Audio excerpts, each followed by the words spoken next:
We're going to talk about Nigeria's new budget. So let's just go straight to that, because today we got the Minister of Finance, Budget and National Planning, Zainab Ahmed, providing a further breakdown of that appropriations which President Buhari presented to the National Assembly and is signed off on December the 31st. Let me take you for a quick listen of what the minister said. They would have an interview on the back of that. Listen. Is not a classic debt sustainability problem, but a very significant revenue challenge. Tax rates and compliance ratios are significantly higher in these comparator countries. For instance, Nigeria's VAT rate is 7.5%, and it is the lowest in Africa today and less than 50% of the average rate in Africa today. That is to say that the average rate of GDP in Africa today is 15%, and we're still at 7.5%. At slide 37 is an overview of Nigeria's debt sustainability. The impact on Nigeria's debt structure has been contained from the COVID-19 pandemic, as well as the crude oil prices the crash in the crude oil prices that happened in the year 2020. Nigeria maintains one of the lowest debt-to-GDP ratios compared to its peers. And if you look at the bar chart on the left-hand side, you see Nigeria at 21.6%, Angola is showing there, Egypt at 19.2%, Ghana at 17%, South Africa at 77%, and others. On the right-hand side is the increased debt service cost to revenue ratio. And we're reporting this to again emphasize that we must all collectively work to increase revenue. You will see that at 2016, and consistently from 2016 right through to 2020, except for 2018, the margins are very tight. They're very tight. So we have to work towards increasing revenue. So at 3.34%, that is the debt service amount, while the actual revenue is at 3.9%. So it's a very difficult situation to manage when debt service is eating up most of our revenues. We also have been working to rebalance the to reach some kind of a better mix of our external to domestic revenue portfolio. So this chart, the bottom chart at slide 37, shows you the current mix at 61% for domestic and 38% for external borrowing. And then the chart on the right-hand side shows you the shift towards longer tenured maturities, which means less debt service obligations, but stretched over a longer period. And the ratio we've been able to attain so far to date is 86.92%. 86.2%. That is long maturities, and 13.8% shorter maturities. This took a lot of work by the Debt Management Office to do this rebalancing, and it's providing us some relief on the go. At slide 38, again, it's just to restate that the efforts we're working on is to fix our revenue challenges, because cutting expenditure is currently not a viable option, as our public expenditure to GDP ratio is also one of the lowest today amongst African leading economies. We must, however, continue to rationalize our expenditures. We cannot afford waste.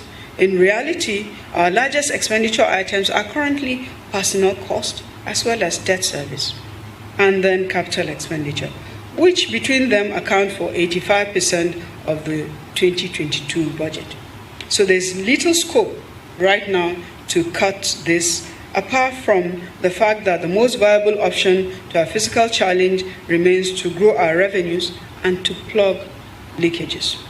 Our target over the medium term is to grow our revenue to GDP ratio from the current 8-9% to 15% by the year 2025. And at the levels of revenue, and at that level of revenue, when we reach the 15% ratio, the debt service to revenue ratio will cease to be a concern for us as a nation. The Strategic Revenue Growth Initiative, the SRGI, and other ongoing initiatives are plans to address this, and we're seeing positive results already. So again, let me remind us of what the SRGI is. The Strategic Revenue Growth Initiative is an initiative that is designed to address our revenue challenges. It is a systematic resource mobilization problem that we must address. All right, let's drill for some specifics of the new year budget and what it means for business and investments. My guest on this is Paul Alaje, senior economist at SPM Professionals Live from our Abuja studio. So warm welcome, Paul, and hope your new year is off to a good start. Happy New Year. Thank you so very much. Thank you very much for coming through. I'm sure you listened to that, a bit of a soundbite from the finance ministers. It says, look, cutting expenditure is not an option. Salaries and wages, debt servicing, capital expenditure, you put that in one box. She says they've been able to achieve a little bit in terms of restructuring our debt papers, in terms of taking a chunk of them into the long tenor. So that means we're paying, but it's going to be further years down the line. Then, of course, you talked about a couple of other things. Give me your key takeaways from the New Year budget and what the Minister of Finance said. Okay, so my takeaway from the New Year budget is that, number one, we seem to be they've been increasing the figures, speaking nominally. Recall that the last budget we had was about 14 trillion. This budget is 17 trillion. Using Naira terms, it seems that have increased. And even in dollar terms, we have increased by about 1 billion or so US dollars. So that tells us that even though the economy is tougher and is a bit, our government is looking to expand what is spent on the economy. That on one hand. My worry, which the minister has also mentioned silently, is that even though it appears we don't have issues with debt to GDP, as a matter of fact, in 2021, the debt to GDP was extended from the previous benchmark to about 40% of the GDP. And it is the truth that Nigeria has one of the lowest among African countries. But GDP does not pay back debt. What pay back debt in the real sense is your revenue. Debt to revenue, even from 2022 budget, according to what has been projected, we are looking at debt service to revenue is quite significant at about 35.6%. That is just projection. If we don't make up to the revenue, which I doubt we are going to make exactly what we have projected as revenue.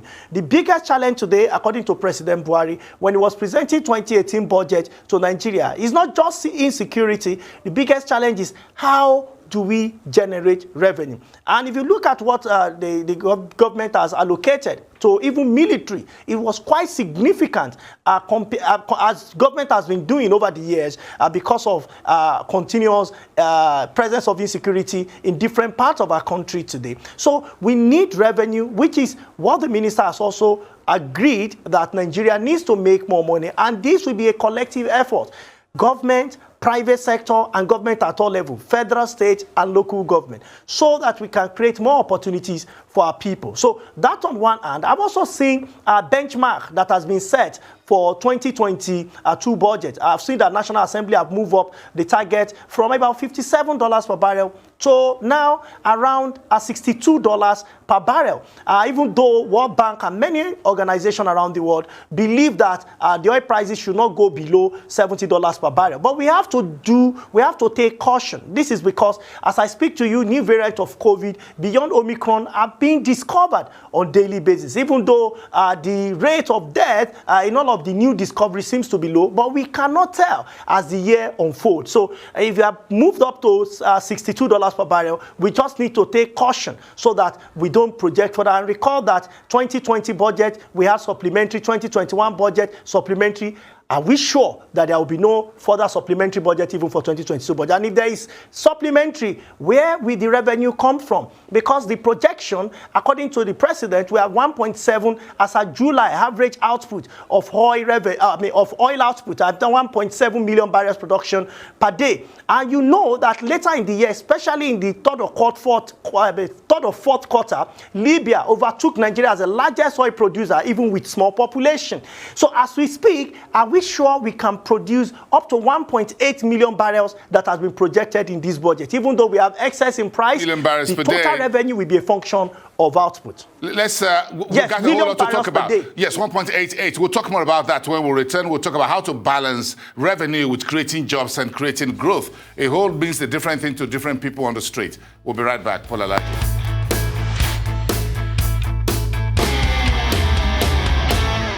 Okay, so let's get back to the conversation with Paul Alaje, senior economist at SPM Professionals from Abuja Studios. Paul, respectfully caught in there earlier, we talk about revenue and we need to create jobs. We need inclusive growth and all of that. And I'm just asking myself, and we need investment. So I'm trying to find out how we're going to get out of this conundrum, because we're entering the new year with odd 30, 35 million folks out of jobs. So where do we need revenue to create jobs, or we need to create jobs to create revenue? Is it a chicken before the egg, or the egg before chicken, whichever way? I've tested both. They're very sweet. So I know, and you and I know, that we need both the eggs and the chicken. I just don't know which one President Buhari will be able to fix before he leaves office. Well, this budget, I'm sure, is very important to President Buhari, not just because it's important to him as a person, because it's going to be a budget that will be implemented fully while he's still in office. The next budget that he will prepare, I'm sure that he cannot see the budget's execution till the end of his tenure. So this budget is perhaps the last race for Mr. President. So, and what is important on the mind of many Nigerians is job, availability of jobs. So your question is important, especially at this time. How will this budget convert to job? You cannot have significant jobs without having significant investment. More people, more folks, more business people want to expand or want to start new businesses, or those that have existing businesses want to employ more people, or a graduate as they are leaving university or polytechnic or secondary school, as the case may be, they have enough training and they have the capacity to get jobs. But what we have with this budget, when you look at capital expenditure, you see that it is still less than 30%. 60%, 70% of the budget and more will either be going to recurrent, non-debt recurrent or debt service, which is quite significant. So if you ask, the same method we applied in 2020, the same we applied in 2019, the same we applied even in 2018, and you may want to check what has happened to job creation and job availability, or to speak plain language, what has happened to unemployment? You know, since 2016, 2017, 2018, 2019, 2020, that we have the last report, fourth quarter, unemployment is high. For me, and I speak as economist, what creates sustainable job is when public and private sector partners to ensure that we have environment for new businesses to grow. Government has responsibility, which is not limited to infrastructure, but driving right policy, even when the policies becomes very painful, ability to see those policies through, and private sector investment so that we can have more and more people get jobs. Can this budget solve this problem? I doubt if it will solve the problem 100%, but I know it will do its bit. So what should the private sector or businesses look out for in the new fiscal appropriation of President Buhari's budget? Will this budget be able to help them to create more jobs? They're going to pay more tax, because we have a whole lot of tax to face in the new year, because President Buhari and his finance minister, Zainab, are bent on taxing everybody left, right, and center, corporates and individuals, whatever it is. So how do we get this up? What are you looking into as a businessman? Well, when you look at the population of a percentage of the population that have been categorized as poor by our own local authority, by World Bank, by IMF, and a number of institutions around the world, including UNDP, not less than 40% And that's official figures of those that are living below poverty line.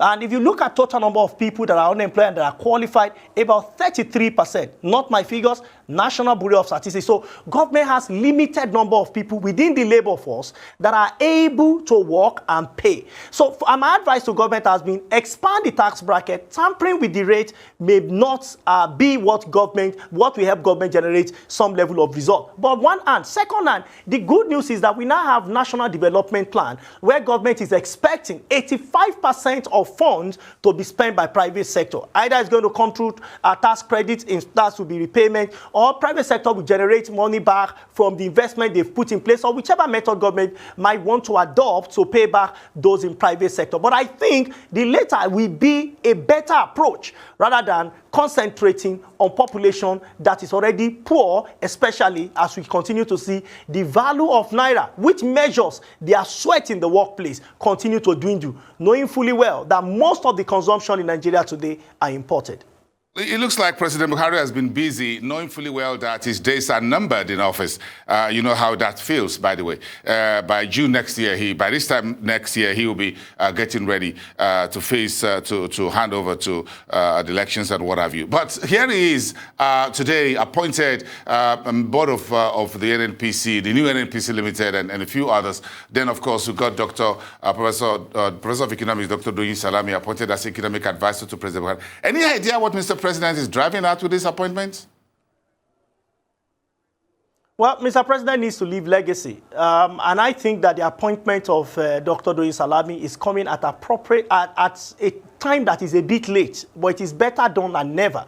The president has less than 2 years in office. Now we are bringing in a chief economics advisor, someone with pedigree, on board to support, even though many people have also questioned that Dr. Doyin Salami was part of the Presidential Advisory Council. And what has the Advisory Council done? Which is another conversation for another day. But I am sure perhaps that I am hoping perhaps Mr. that President is satisfied with what the Economic Advisory Council has done. So he's grabbed Doyin Salami and put him next to him.